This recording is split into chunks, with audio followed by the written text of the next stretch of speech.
And there I was hanging by my watch by a root 20 feet above the freeway below us as we were trying to mop up the fire that had started. I was able to get myself unhooked by pushing my toe in on my boot into the ground and unhooking my watch from the tree root that had caught me while I was sliding down the mountain. A over tea kettle, probably 5 or 10 times I rolled over. My hard hat had already made it to the freeway below, but I was stopped by my watch. About 15 minutes earlier, we were up on the hillside. The fire was probably 3 to 4 acres in a drainage, and we had stopped the fire before it got really well established and was able to take off. We had stopped it, and we were in the process of mopping up, and I was in the middle of this fire, in the middle of this draw, and I was putting out hot spots with my chainsaw, or cutting up trees to cool off with my chainsaw, and we had somebody on the hose line watering it. So I was going from tree to tree cutting them up because there are a lot of trees on fire, a lot of big stumps that we had to cut up and like take care of. And there were a lot of like dead trees in this area that were already dead. They didn't burn in the fire, but they call them snags or widowmakers, and they were all over, and you could hear them falling everywhere. So I was like, everybody has got to be paying attention because this is a train wreck waiting to happen. And I said, we got to know our escape routes. We got to have good communication. LCES has got to be there. I've got a video on what that is right here. I'll link it at the end of the video. And I said, we got to be sure that we know what's going on. And there was like 10 or 15 of us in there, so 3 to 4 engine full of people putting out different hotspots in all the areas. And I wasn't at the top of the fire, and I wasn't at the bottom of the fire. We were somewhere in the middle. And all I remember was the trees crashing and one of the female firefighters saying, boy, we really need to get this done and get out of here because this is just dangerous.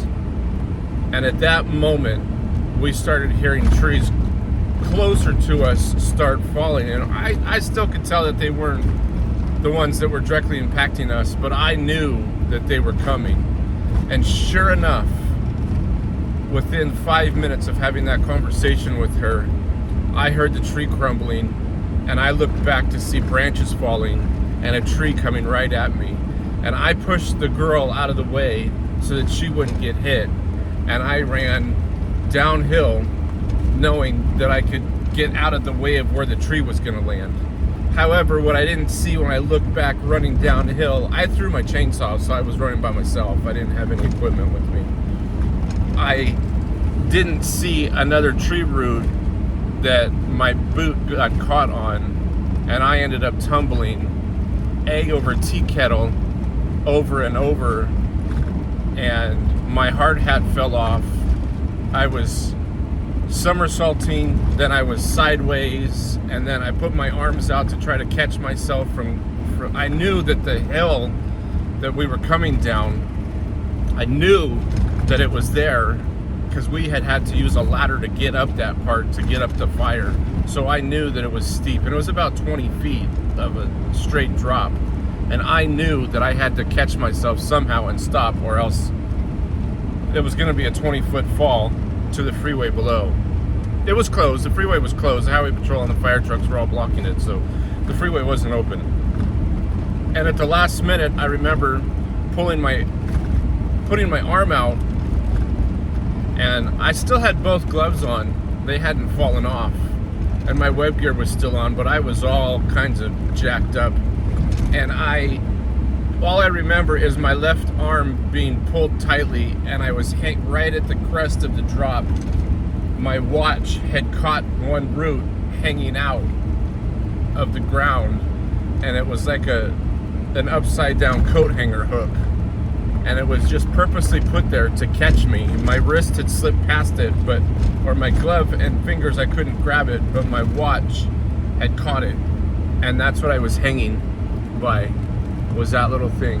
And my feet were dangling over the side of the cliff that led to the freeway below.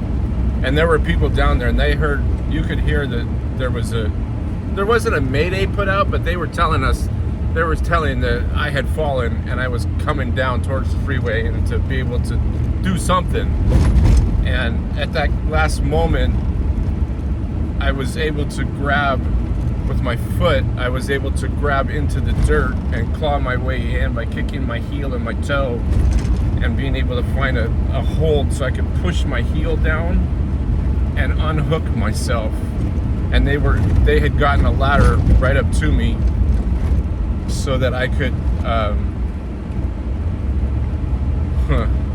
I'm on a country road and somebody just totally cut me off and didn't leave me any room to pass. So if that made it on here, I am sorry.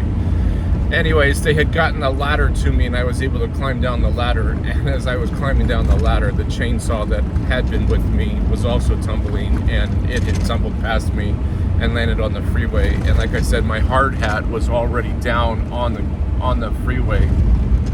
That had come down long before, they said long before I got there, my hard hat had come down. So the chin straps on your hard hats, put those on. I used to never wear it. I used to always have it strapped in the back, or it held up my fire shelter, or it got, you know, if it was windy, I would wear it because you would lose your hard hat in windy firestorms. Put your hard hat on. Put that hard hat on, or the chin strap. Put that on. Let's not cut any corners. Your life is too valuable. You never know what's going to save you and what's not going to save you. Having that hard hat on probably would have helped a couple of lacerations I had on my head, and my wrists were cut up. Other than that, I was fine. I had a couple cuts and bruises, but I was fine. But wear your safety gear, all of it. The shroud, the goggles when you need to, the chin strap always. Please do that.